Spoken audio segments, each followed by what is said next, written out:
এই তুমি গাছ উঠছো কেন? এই কি দাঁড়া গাছ উঠছো কেন? এই কি না ভাই আমি এর পিছনে থাকতে চাই না। সমস্যা কি? না সমস্যা আছে ভাই, সমস্যা আছে ভাই। কি আমি মরে দেবো ভাই। না মরা দরকার ভাই, আমি মরে দেবো ভাই। আমি এই জীবনে চাই না ভাই।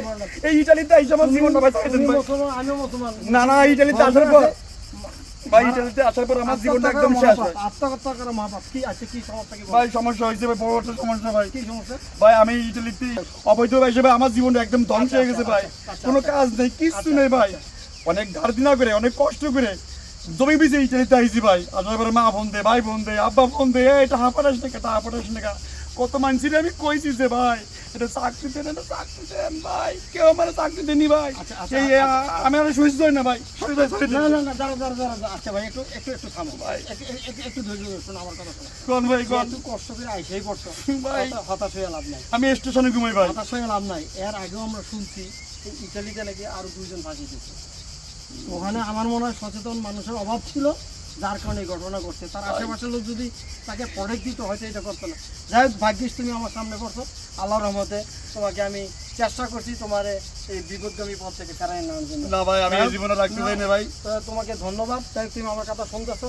যাই হোক, কারণ তুমি যদি আইসেই পড়ছো, এক টেনশন করার কারণে আইসে এখন কোনো কাজের কোনো অভিজ্ঞতা আছে? ভাই কাজের আমার কোনো অভিজ্ঞতা নাই ভাই। এই পিজ্জার কাজ জানো? কোনো কিছু জানি না ভাই। আমি এই ভুল কাজ কোনো কাজ করছি। জানো না ভাই, ভুল কাজ করছি, কাজ না শিখে এসে ভাই। তুমি কি অবৈধভাবে আসছো? অবৈধভাবে ভাই। দালাল কি ভাই শোনেন, দালাল কি কইছিল জানেন? দালাল তো দালাল কি কইছিল শোনেন না ভাই।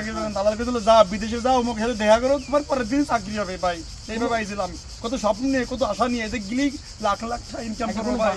কোনো ভাষাও জানো না? ভাষা অল্প জানি ভাই। ইংলিশ ইংলিশ জানি, ইংলিশের তো কোনো মূল্য নেই ভাই। আমরা বিলি খাটি ভাই, বিলি খেটা মানুষ ভাই আমরা। সমস্যা নাই ভাই। তুমি আইসা পড়ছো এখন তুমি আমার বাসায় চলো।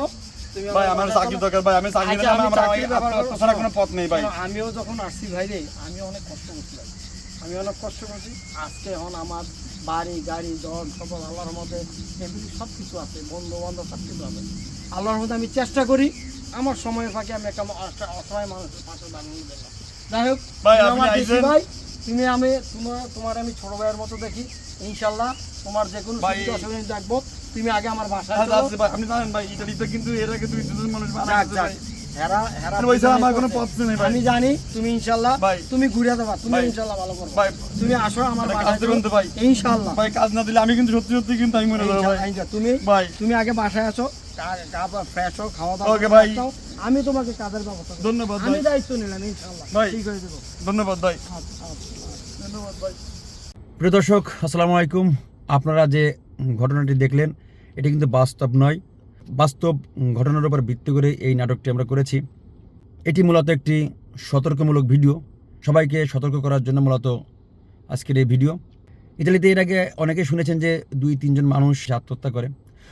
কারণ হচ্ছে এরা ইতালিতে এসে শস্যের ফুল দেখে, তাদেরকে সহযোগিতা করার লোক থাকে না, তারা চাকরি পায় না,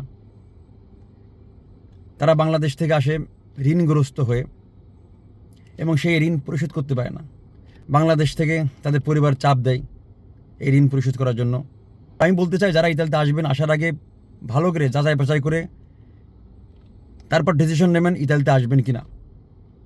ইতালিতে এসে যাতে আপনারা কাজ পান সেই ব্যবস্থা করেই কিন্তু আপনারা ইতালিতে আসবেন।